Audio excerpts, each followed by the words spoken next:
Hi friends, పూర్ణం బూరెలు ఎలా చేయాలో చూపిస్తాను. 2 కప్పుల మినపప్పు, 1 గ్లాస్ బియ్యం నానబెట్టుకొని ఒక 4 గంటల తర్వాత మిక్సీ పట్టుకోవాలి. ఇప్పుడు 2 గ్లాసుల శనగపప్పు, 1 గ్లాస్ బెల్లం, పప్పు ఉడికించుకొని చల్లారాక అందులో బెల్లం వేసి కొద్దిగా సోంపు వేసి మిక్సీ పట్టుకోవాలి. అలా మిక్సీ పట్టుకున్న తర్వాత కొద్దిగా నెయ్యి వేసుకొని రౌండ్స్ బాల్ లాగా కట్టుకోవాలి.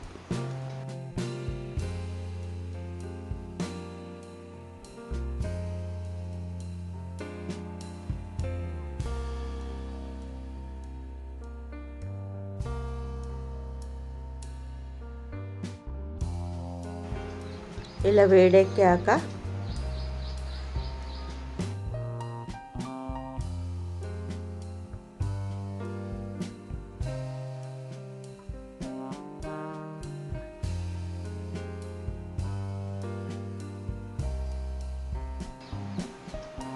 ఇప్పుడు అవి బాల్స్ తీసుకొని పిండిలో ముంచి అలా ఒక్కొక్కటి ఆయిల్లోకి వేసుకోవాలి.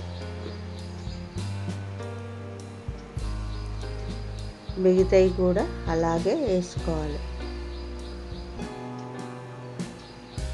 అలా వేసుకున్న తర్వాత కొంత బ్రౌన్ కలర్ వచ్చాక ఒకసారి తిప్పుకోవాలి.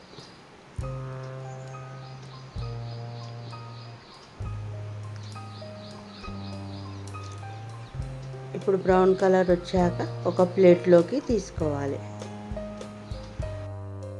వేడి వేడి పూర్ణం బూరెలు రెడీ. మీకు నచ్చినట్లయితే please do like, share and subscribe to my channel. And మీకు ఇంకా నెక్స్ట్ వీడియోలో ఏం కావాలో కామెంట్ బాక్స్లో కామెంట్ చేయండి. ఇలా పూర్ణం తీసుకొని ఇలా చేసుకొని నెయ్యి బాగా ఇష్టం ఉన్న వాళ్ళు దీనిపైన నెయ్యి కూడా యాడ్ చేసుకొని ఇలా తినగలను. And thank you for watching this video. Bye.